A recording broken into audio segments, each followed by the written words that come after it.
Hey all.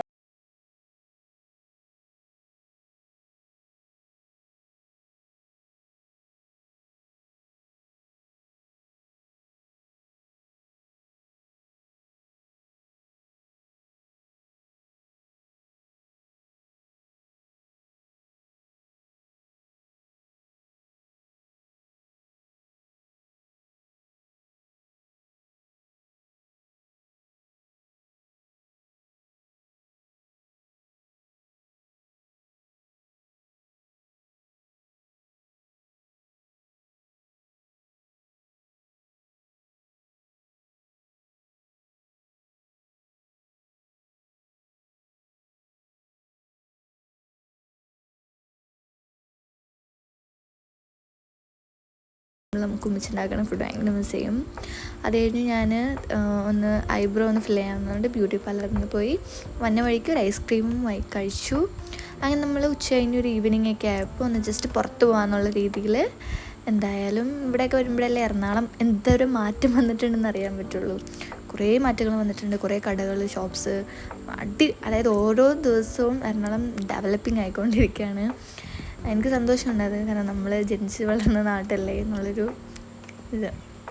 Okay, അങ്ങനെ നമ്മൾ റെഡിയായി കഴിഞ്ഞു.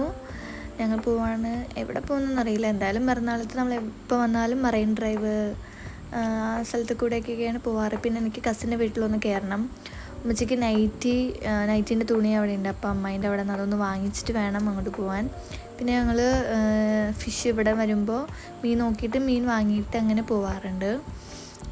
പിന്നെ എനിക്ക് ഈ ഒരു റോഡും ബസ് സ്റ്റോപ്പൊക്കെ കാണുമ്പോൾ ഭയങ്കര ഒരു മിസ്സിങ്. കാരണം പണ്ട് കോളേജിലൊക്കെ പഠിക്കുമ്പോൾ കുറേ നിന്ന സ്ഥലമാണ്. ഇപ്പോൾ ബസ് സ്റ്റോപ്പൊക്കെ ഭയങ്കരമായിട്ട് മോഡിഫൈ ചെയ്ത് നല്ല രസമായിട്ടുണ്ട്. ഭയങ്കര മിസ് ചെയ്യണം ഈ റോഡും കാര്യങ്ങളൊക്കെ കാണുമ്പോൾ. പണ്ടൊക്കെ നമ്മൾ കുറേ നടന്നും തെണ്ടിത്തിരിഞ്ഞ് എന്താ കോളേജൊക്കെ വിട്ട് കഴിയുമ്പോൾ ഓരോ കടകളൊക്കെ കയറി തെണ്ടിത്തിരിഞ്ഞ് നടന്ന സ്ഥലവും ഓരോ മാറ്റമൊക്കെ വരുമ്പോൾ നമുക്ക് ഭയങ്കരമായിട്ട്, കാരണം കുറേ നാൾക്ക് ശേഷമുള്ളത് നമ്മൾ ഇടയ്ക്കിടയ്ക്ക് വരുന്നത്. വീട്ടിൽ വന്നാലും ഞാൻ പുറത്തേക്ക് അങ്ങനെ ഇറങ്ങാറില്ല, കാരണം വീട്ടിൽ കുറച്ച് സ്പെൻഡ് ചെയ്യുന്നുണ്ട്, സ്ലീവൊക്കെ ഇട്ടുണ്ടെങ്കിൽ. അങ്ങനെ ഞാൻ അമ്മേൻ്റെ അവിടെ നിന്ന് നെയ്റ്റൊക്കെ വാങ്ങിച്ചു. ഇതാണ് എൻ്റെ ചൈൽഡ്ഹുഡ് ഫ്രണ്ടാണ്. ചെറുപ്പം തൊട്ടേ ഞങ്ങൾ ഒരുമിച്ചാണ്. ഇപ്പോഴും കാണലൊക്കെ ഭയങ്കര കുറവാണ്. അങ്ങനെ നമ്മളത് കഴിഞ്ഞു, നെയ്റ്റൊക്കെ വാങ്ങിച്ചു. മറൈൻ ഡ്രൈവ് ഒന്ന് ജസ്റ്റ് എന്താണ് മറൈൻ ഡ്രൈവിൽ മാറ്റം നമുക്കറിയണമല്ലോ. ജസ്റ്റ് അവിടെ പോയി അവിടെ കുറച്ച് മാറ്റം എന്ന് പറയുമ്പോൾ കുറേ ഫുഡ് സ്റ്റോളൊക്കെ വന്നിട്ടുണ്ട് അടിപൊളിയായിട്ട്. അപ്പോൾ എല്ലാം നമ്മൾ കഴിച്ചു. അത് കഴിഞ്ഞു നമ്മൾ കടമക്കുടി പോകാമെന്ന് വിചാരിച്ചു. ഞാൻ വീട്ടിൽ ഉണ്ടെങ്കിൽ, ഞാൻ പണ്ട് തൊട്ടുണ്ടെങ്കിലും കടമക്കുടിയിലൊക്കെ പോകണമെന്നൊക്കെ വിചാരിക്കും, പക്ഷേ ഞാനങ്ങനെ പോയിട്ടില്ല.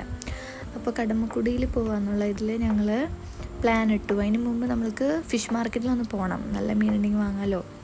ഇന്ന് നമ്മൾ ആഗസ്റ്റ് 15 ടൈമിലാണ് നമ്മളൊന്ന് പോയത്. അപ്പം അന്ന് മീനൊന്നും അങ്ങനെ ഉണ്ടായിരുന്നില്ല. എല്ലാം കുറച്ച് മീൻസ് മാത്രം, അതായത് വിലയും കൂടുതലായിരുന്നു. അപ്പോൾ ഞങ്ങൾ പിന്നെ വാങ്ങിച്ചില്ല. നേരെ നമ്മൾ കടമക്കുടി വന്നു.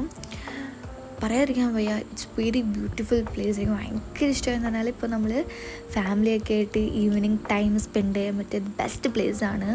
ആ റോട്ടിൻ്റെ അപ്പുറത്തും ഇപ്പുറത്തും വെള്ളം, നല്ലൊരു ഈവനിങ് ടൈം എന്ന് പറഞ്ഞാൽ അടിപൊളി, നല്ലൊരു ബ്യൂട്ടിഫുൾ ടൈമായിരുന്നു അത്.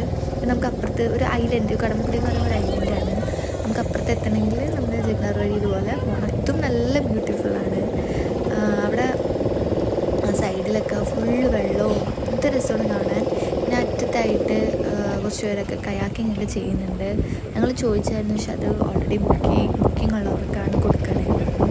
ഞാനും ഇത് ട്രൈ ചെയ്യാനാണ് മെയിനായിട്ട് കടമക്കുടിയിൽ വന്നത്, പക്ഷേ ഇങ്ങനെ ബുക്കിംഗ് ഒക്കെ ഉള്ള കാര്യം നമ്മൾ അറിഞ്ഞിരുന്നില്ല. ഓക്കെ, എന്നാൽ നമ്മൾ ആ പ്ലേസ് ഒന്ന് എക്സ്പ്ലോർ ചെയ്യാമെന്ന് വിചാരിച്ചു. ഞങ്ങൾ ഇതിൻ്റെ എൻ്റെ എവിടെയാണ് ഫുള്ളെന്ന് വെച്ചാൽ നേരെ പോയിട്ട് റൈറ്റ് ലെഫ്റ്റ് അങ്ങനെ ഫുള്ള് റോഡിൻ്റെ അപ്പുറത്തും വെള്ളം. നല്ല രസമുണ്ടായിരുന്നു.